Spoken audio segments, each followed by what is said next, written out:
Hello, ഇന്നത്തെ video കുറച്ച് സ്പെഷ്യലാണ് കേട്ടോ. ഇന്ന് നമ്മുടെ നെജ്കാട് വീടിൻ്റെ ഹൗസ് വാമിംഗ് ആണ്. അപ്പോൾ തലേ ദിവസം വീട് കാണാൻ വേണ്ടി പോയപ്പോൾ എടുത്ത വീഡിയോസാണ്. ഇവർക്ക് രണ്ടുപേർക്കും ഈ ടീപ്പോയ് ഭയങ്കരമായിട്ട് ഇഷ്ടപ്പെട്ടിട്ടുണ്ട്. നല്ല കളർഫുൾ ആയിട്ടുള്ള ഓഷ്യൻ തീമിലാണ് ഇതിനകത്ത് റെസിൻ വർക്ക് ചെയ്തേക്കുന്നത്.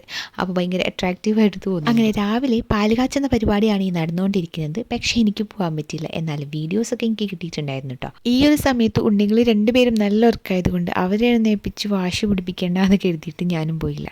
അതൊക്കെ കഴിഞ്ഞിട്ട് ഈ ഐറ്റംസ് ഒക്കെ ഉണ്ടായിരുന്നു. പിന്നെ ഉണ്ണികൾ എഴുന്നേൽക്കുന്നതിന് മുമ്പ് ഒന്ന് പോയി കണ്ടൊക്കെ പോന്നു. അപ്പോൾ ഇതാണ് നമ്മുടെ നെജുക്കാടെ നിശാന്താടെ സ്വപ്ന ഭവനം. ഇതാണ് ഈ വീടിൻ്റെ ലിവിങ് ഏരിയ വരുന്നത്. ഒരു കോർണർ സോഫ കൊടുത്തിട്ടുണ്ട്, പിന്നെ ഒരു ടീപ്പോയും. ലിവിങ് ഏരിയ കഴിഞ്ഞ് നേരെ വരുന്നത് ഡൈനിങ് ഏരിയയിലേക്കാണ്. ഈ ഡൈനിങ് ടേബിൾ നല്ല ഭംഗിയിൽ കാണാൻ മാർബിൾ വെച്ചിട്ടാണ് ചെയ്തേക്കുന്നത്. ഇതാണ് റിഷാന്റെയും നെജുക്കയും നമ്മുടെ വീടിൻ്റെ ഗൃഹനാഥനും ഗൃഹനാഥയുമാണ്.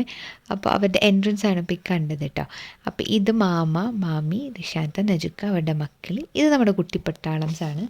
അങ്ങനെ പാർക്കിലിൻ്റെ ബഹളവും തിരക്കൊക്കെ കഴിഞ്ഞ് ഗസ്റ്റുകളൊക്കെ പോയി ഇപ്പം നമ്മുടെ ഫാമിലി മെമ്പേഴ്സ് മാത്രമാണ് ഉള്ളത്. അപ്പം എല്ലാവരും ഫുഡൊക്കെ കഴിച്ച് ടി വി ഒക്കെ കണ്ടിരിക്കുകയാണ്. രണ്ടുപേരെയും ഡ്രസ്സൊക്കെ ചേഞ്ച് ചെയ്ത് ഞാൻ ഇവിടെ കൊണ്ടിരുത്തിയിട്ടുണ്ട്. മോർണിംഗിൽ വീഡിയോസ് ഒന്നും എടുക്കാൻ പറ്റിയില്ല, ഭയങ്കര വാശി ചെയ്തു രണ്ടുപേരും. അപ്പോൾ നമുക്ക് നെജുക്കാടെ റിഷാന്താടെ വെഡ്ഡിങ് ആൽബം കിട്ടിയിട്ടുണ്ട് ഗൈസ്. അങ്ങനെ കുറച്ച് നേരം അതൊക്കെ നോക്കിയിരുന്ന് ഫോട്ടോസൊക്കെ എടുക്കുന്നുണ്ട് കേട്ടോ എല്ലാവരും.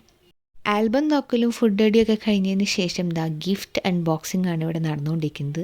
മാമയാണ് അൺബോക്സ് ചെയ്തുകൊണ്ടിരിക്കുന്നത് കേട്ടോ. അപ്പം ഞങ്ങൾ ഓഡിയൻസ് കുറേ പേരുണ്ട് ഇവിടെ. എല്ലാവരും കൂടി ഇങ്ങനെ എന്താണ് ഓരോ ബോക്സ് എന്നൊക്കെ നോക്കിക്കൊണ്ടിരിക്കും. അങ്ങനെ ആ പരിപാടിയൊക്കെ കഴിഞ്ഞതിന് ശേഷം എല്ലാവരും കൂടി ചെറുതായിട്ടൊരു ഡാൻസൊക്കെ കളിച്ചു. അപ്പോൾ ഇന്നത്തെ വീഡിയോ എത്തുള്ളൂ. ടാറ്റാ.